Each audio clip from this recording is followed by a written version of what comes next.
Hi folks, how well are you feeling today? This is Half Spaces. Welcome back to the channel.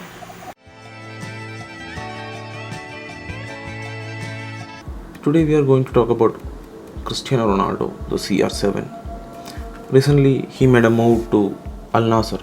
He gave a controversial interview to Piers Morgan and quote unquote a mutual termination of contract just before the World Cup. Ronaldo openly blamed the manager Erik ten Hag and the board. That's a topic for another day. So after the exit, his next destination was very doubtful. Most European teams were not willing to take him. He had big wages. Also, he is not very adaptable to any system. And as you know, in modern football, pressing is a very important part. He is not a very good presser. Most people didn't know where he is heading next. Personally, I thought he is going to Sporting Lisbon, where he made the breakthrough to European football. I thought it's his perfect landing for the end of his career. But during the World Cup season itself, there was rumors that he is going to join Al Nassr of Saudi Arabia. Most people, including myself, didn't think that is going to happen. But at the end of the day, Ronaldo joined Al Nassr. So what is Al Nassr FC? And why do I think Ronaldo's move to Al Nassr is a win-win for both parties? Al Nassr FC is a club based in Riyadh. They are playing in the Saudi Arabian Pro League. They were established in 1955. So Al Nassr FC is managed by Rudi Garcia. He is a Frenchman. In fact, Google will misguide you here. Google will tell you they are managed by Pedro Emanuel. He is a Portuguese man. But actually he left the club in 2021 and now the manager is Rudi Garcia. In fact, Ronaldo is not the first player played in European Football League to come to Al Nassr. Already David Ospina, the goalkeeper you might have known in SSC Napoli, he was a Colombian. Also Luis Gustavo, he is a Brazilian and he played for Bayern Munich from 2011 to 2013 for 1.5 years. Alvaro Gonzalez, who is a Spanish centre back who played majorly for Villarreal and Olympique Marseille. Also you might have known Vincent Aboubakar. He is a Cameroon player. In World Cup 2022, he got a red card against Brazil, where he scored the winning goal, and both the referee and he was happy for receiving that red card. And that famous chip goal against Serbia, even he didn't think it was a goal. And later on in VAR, it was proved to be a goal. And in that game, later on, he assisted Eric Choupo-Moting to draw the game for Cameroon. So all these players you already know are playing in Al Nassr FC. So let's come back to the topic of Ronaldo. Why did he join Saudi Arabia and not in MLS or any other European leagues? Let's say a European team is willing to buy Ronaldo. I think still CR7 would choose Saudi Arabia over any other European teams. Wherever Ronaldo plays, he wants to play maximum minutes. If he is going to join a European club, it's sure that he is not going to have as many minutes as he used to get 2-3 years back. And Ronaldo is a player who uses his physical attributes to the best. That's what made him the best player in competition with Messi. His pace, his leap, his spatial awareness, and his shooting power. All those things made him an exceptional player, as we all know. We have to understand that he is a human being. He is 37 now. He's past his prime, accept it or not. So playing in a European team will not be suitable for him anymore. So why not MLS? The US football or soccer as they call it is approaching their best. They already have enough investment in their league. And if Ronaldo moves into the MLS, definitely it will make a big impact. But he cannot be the face of it. That's where moving into Saudi Arabia makes the difference.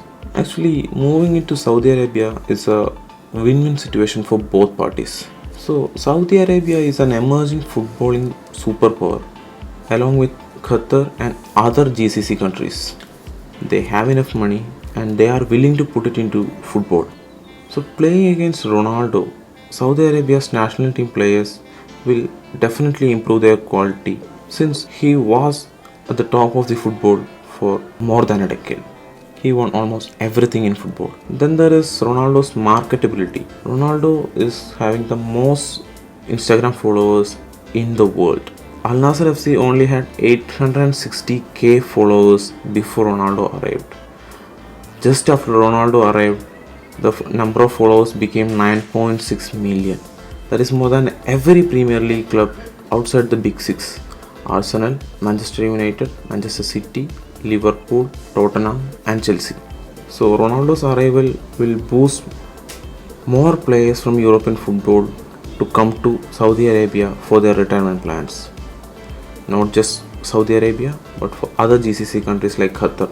So what are the advantages for Ronaldo? First thing to note is that the Saudi Arabian Football League is not physically as tiring as other European leagues.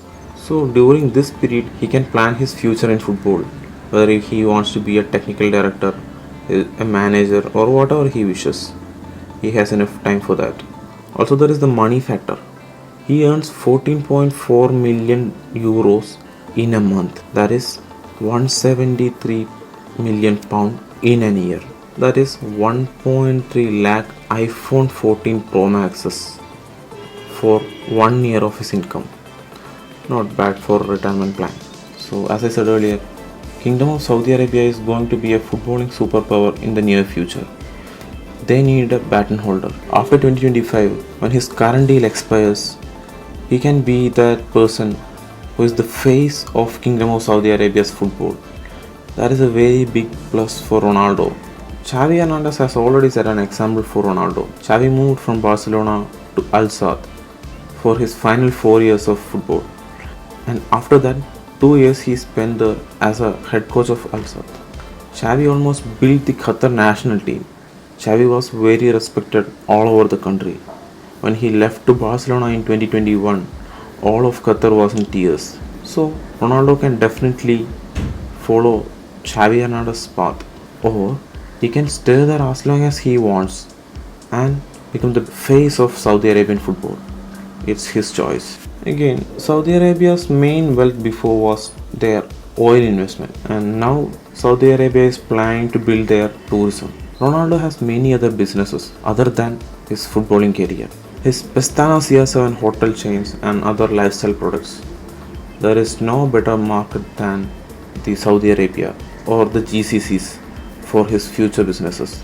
He can definitely improve his business in Saudi Arabia. Also, Ronaldo is making considerable changes to Saudi Arabia's bureaucracy. Ronaldo and Georgina are going to live together in Saudi Arabia. They are not officially married. They are living together. For a strict country like Saudi Arabia, it's a big change, and there is still more to come. So let's see. So let me conclude. In a nutshell, Asian football is on the rise. Being part of it will make the image of Ronaldo even bigger.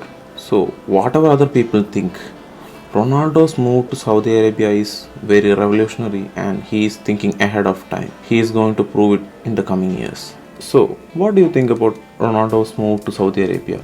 Is it well planned? Let me know in the comments. See you in the next video. Bye.